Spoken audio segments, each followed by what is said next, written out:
Hello student. तो चलिए आज क्लास 12 का बायोलॉजी चैप्टर नंबर 1 का क्वेश्चन अगला करते हैं, जो कि इसके पहले हम लोग 10 को क्वेश्चन पढ़ लिए हैं और इसके आगे से आज का वीडियो में क्वेश्चन नंबर 11 से हम लोग क्वेश्चन करेंगे। तो चलिए क्वेश्चन नंबर 1 क्या कह रहा है इसके बारे में देख लेते हैं। हाँ, क्वेश्चन आप लोगों को दिखाई दे रहा होगा, निम्न में से किस में 12 वर्ष में केवल एक बार पुष्प खिलते हैं। देखिए ऐसा पौधा है जिसमें से कह रहा है कि 12 वर्ष में केवल एक बार पुष्प खिलता है। ऑप्शन सुनिए, नीला कुरेंजी, बी नंबर कह रहा है सूर्यमुखी, सी नंबर कह रहा है बांस और डी नंबर कह रहा है बरगद कह रहा है। तो इसका जो राइट आंसर हो जाएगा, आप लोगों को मालूम होना चाहिए, इसका राइट आंसर ए हो जाएगा। क्या हो जाएगा? ए हो जाएगा, अर्थात इसका आंसर जो हो जाएगा नीला कुरेंजी हो जाएगा। चलिए अगला क्वेश्चन की तरफ चलते हैं। क्वेश्चन नंबर 12, क्वेश्चन नंबर 12 देख लेते हैं। क्वेश्चन नंबर 12 क्या कह रहा है, थोड़ा सा बड़ा और कर देते हैं। क्वेश्चन नंबर 12 का मध्य चक्र किसमें पाई जाती है? मध्य चक्र किसमें पाई जाती है? ऑप्शन सुनिए, गाय, कुत्ता, भेड़ और कह रहा है ये सभी। क्या कह रहा है? ये सभी। ए तू कहला बैठ रहा है रे माता भाऊ। हाँ, चलिए देखिए का क्वेश्चन कह रहा है, गाय, भैंस, भैंस नहीं सॉरी, गाय, कुत्ता, भेड़ और ये सभी कर रहा है। तो इसका जो राइट आंसर हो जाएगा ये सभी हो जाएगा, अर्थात मध्य चक्र गाय में भी पाई जाती है, कुत्ता और भेड़ में भी पाई जाती है। ठीक है, आप लोगों को मालूम होना चाहिए। चलिए अगले क्वेश्चन की तरफ चलते हैं। अगला क्वेश्चन जो क्या कह रहा है, अगला क्वेश्चन देखिए। 13 नंबर क्वेश्चन क्या कह रहा है, दिख रहा होगा आप लोगों को, ऋतुस्राव चक्र किसमें होता है? ऋतुस्राव चक्र किसमें होता है? ये भी क्वेश्चन बढ़िया है। बंदर, चिंपैंजी, मनुष्य और ये सभी कह रहा है। तो आप लोगों को मालूम होना चाहिए कि इसका राइट आंसर हो जाएगा ऑप्शन नंबर डी हो जाएगा। ऑप्शन नंबर डी हो जाएगा, अर्थात ऋतुस्राव चक्र बंदर में भी पाई जाती है, चिंपैंजी और मनुष्य में भी पाई जाती है। तो ये सब क्वेश्चन एग्जाम के दृष्टि से बहुत अच्छा है। तो आप लोग इस वीडियो को जितना हो सके उतना दबा के शेयर कीजिए ताकि सभी बच्चों को लाभ मिल सके। चलिए अगला क्वेश्चन देखते हैं। 1 मिनट। 13 के बाद 14 क्वेश्चन देखते हैं। 14 नंबर क्वेश्चन क्या कर रहा है, मालूम होना चाहिए। क्वेश्चन सुंदर है। क्वेश्चन क्या कर रहा है, निम्न में किसमें केवल एक बार अपने जीवन काल में फूल निकलता है? और निम्न में से किसमें केवल एक बार अपने जीवन काल में फूल निकलता है? तो देखिए ऑप्शन सुनते हैं, जामुन, बरगद, बांस और क्या कर रहा है, लीची। आप लोगों को मालूम होना चाहिए इसका सही आंसर क्या हो जाएगा, ऑप्शन नंबर सी हो जाएगा, अर्थात जो होगा इसका आंसर हो जाएगा सी, अर्थात इसका आंसर हो जाएगा बांस। क्या हो जाएगा? बांस आंसर हो जाएगा। चलिए अगला क्वेश्चन देखते हैं। ये रहा क्वेश्चन। अगला क्वेश्चन देखिए, प्रोफेसर पंचानन महेश्वरी का जन्म कहाँ हुआ था? प्रोफेसर पंचानन महेश्वरी का जन्म कहाँ हुआ था? मालूम होना चाहिए। ऑप्शन कह रहा है, ऑप्शन जयपुर, कोलकाता, बिहार और दिल्ली कह रहा है।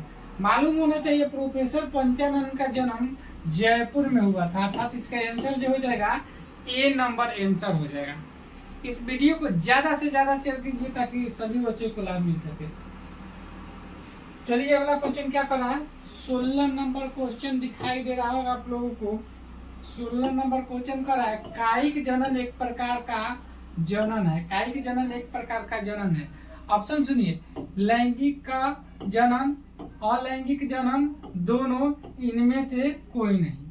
तो इसका जो होगा सही आंसर अलैंगिक जनन हो जाएगा। अब थोड़ा सा कायिक जनन होता क्या है चलिए हम बता देते हैं। कहेगा कायिक जनन के बारे में तो कहेंगे जनन की वह विधि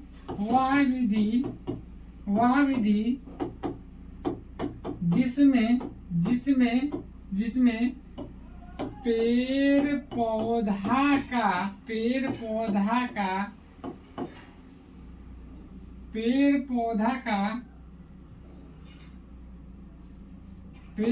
का कोई भी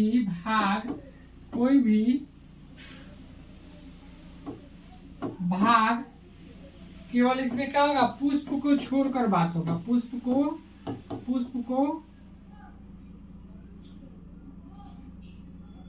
पुष्प को छोड़कर इसमें बात होगा। छोड़कर यानी जैसे मान लीजिए जैसे में हो जाएगा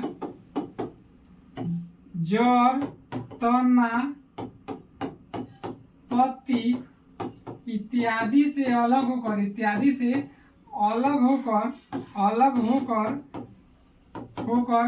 क्या होता है, नए पौधे का निर्माण होता है। नए पौधे का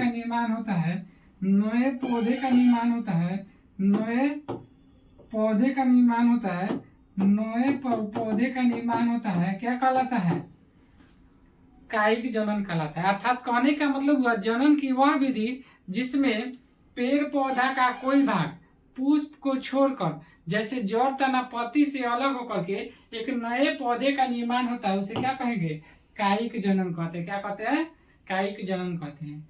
उम्मीद है इस चीज को आप लोग समझ पाए होंगे। चलिए अगले क्वेश्चन की तरफ चलते हैं। क्वेश्चन नंबर 17 क्या कह रहा है, आप लोगों को मालूम होना चाहिए। 17 नंबर क्वेश्चन कर रहा है लैंगिक जनन को सामान्यतः कितने भागों में बांटा जा सकता है। एक नंबर ऑप्शन है 1, 2, 3 और 4, लाइन बाय लाइन ऑप्शन में दिया है। तो इसका राइट आंसर हो जाएगा ऑप्शन नंबर सी। इसको 3 भागों में बांट सकते हैं। अब 3 भाग कौन कौन होता है चलिए हम बताते हैं। हम लोग एक नंबर पढ़े होंगे निषेचन पूर्व घटनाएं। एक पढ़े हैं निषेचन और तीसरा जो हो जाएगा निषेचन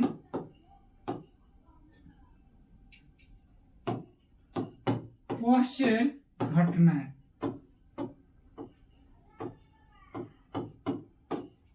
आप लोगों को मालूम होना चाहिए कि ये जो है 3 भाग में इसको हम बांट सकते हैं। क्या क्या बांट सकते हैं, निषेचन पूर्व घटनाएं, उसके बाद निषेचन, उसके बाद निषेचन पश्चात घटनाएं। ये 3 भाग में हम लैंगिक जनन को बांट सकते हैं। उम्मीद है इस चीज को समझ पाए होंगे। चलिए अगला क्वेश्चन देखते हैं। क्वेश्चन नंबर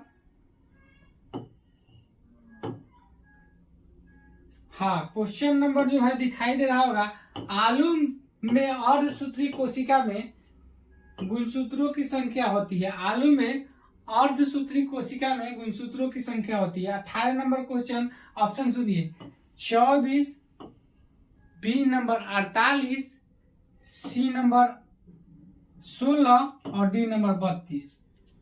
ये पे कीड़ा बैठ जा रहा है भाई, कहाँ से आ जा रहा है लोग। और देखिए 18 नंबर का जो है आलू में गुणसूत्रों की जो अर्धसूत्री कोशिका में गुणसूत्रों की संख्या हो जाएगा, ऑप्शन नंबर क्या हो जाएगा, ए हो जाएगा। अर्थात इसका राइट आंसर 24 होगा। क्या होगा, इसका राइट आंसर 24 होगा। चलिए 18 के बाद क्वेश्चन नंबर 19 देखते हैं। अगला क्वेश्चन जो देखते हैं 19 नंबर क्वेश्चन क्या कह रहा है कि जीव हो सकते हैं। क्वेश्चन नंबर 19 क्या कह रहा है, जीव हो सकते हैं। ऑप्शन सुनिए, एक लिंगी, ऑप्शन सुनिए द्विलिंगी, ऑप्शन सुनिए दोनों, और कह रहा है इनमें से कोई नहीं। तो इसका जो राइट आंसर हो जाएगा, आप लोगों को मालूम होना चाहिए कि जीव एक लिंगी भी होता है और द्विलिंगी भी होता है। अर्थात इसका आंसर जो हो जाएगा दोनों हो जाएगा। क्या हो जाएगा, दोनों हो जाएगा। चलिए थोड़ा सा जान लेते हैं एक लिंगी जीव क्या होता है और द्विलिंगी जीव क्या होता है। तो पढ़ेंगे वैसा जीव जिसमें नर तथा मादा जनन अंग अलग अलग अलग अलग अलग अलग व्यष्टि में पाए जाते हैं, अलग अलग व्यष्टि में पाए जाते हैं। क्या कहलाते हैं? एकलिंगी जीव कहलाते हैं। पता होना चाहिए कि नर भाग और मादा भाग दोनों जो है अलग अलग व्यष्टि में पाए जाते हैं, तो उसे क्या कहेंगे? एकलिंगी जीव कहते हैं। एकरा उल्टा हो जाएगा द्विलिंगी जीव। वैसा जीव जिसमें नर तथा मादा जनन अंग एक ही व्यष्टि में पाए जाते हैं, उसको क्या कहते हैं? द्विलिंगी जीव कहते हैं। ठीक है, मालूम हो गया होगा आप लोगों को ये चीज, डाउट क्लियर। चलिए अगले क्वेश्चन की तरफ चलते हैं। क्वेश्चन नंबर 20 क्या कह रहा है? क्वेश्चन नंबर 20 क्या कह रहा है? हाँ, क्वेश्चन नंबर 20 यही क्वेश्चन है, सेम कह रहा है पुष्प हो सकते हैं, और सेम ऑप्शन दिया है। क्वेश्चन अलग है लेकिन क्वेश्चन का ऑप्शन एक ही है। एकलिंगी, एकलिंगी, द्विलिंगी, दोनों, इनमें से कोई नहीं। तो चलिए इसका जो राइट आप लोगों का आंसर दिखाई दे रहा होगा, इसका राइट जो आंसर हो जाएगा ये दोनों हो जाएगा, अर्थात पुष्प भी एकलिंगी और द्विलिंगी दोनों होते हैं। तो ये रहा 20 क्वेश्चन। इसके पहले वाले वीडियो में 10 क्वेश्चन हम पढ़ाए हैं, इसमें 10 पढ़ा दिए। तो ये क्वेश्चन आप लोग लिखते चलिएगा, या इसका पीडीएफ चाहिए तो हमारे टेलीग्राम से जुड़िए। आज के लिए इतना ही, मिलते हैं अगले वीडियो में।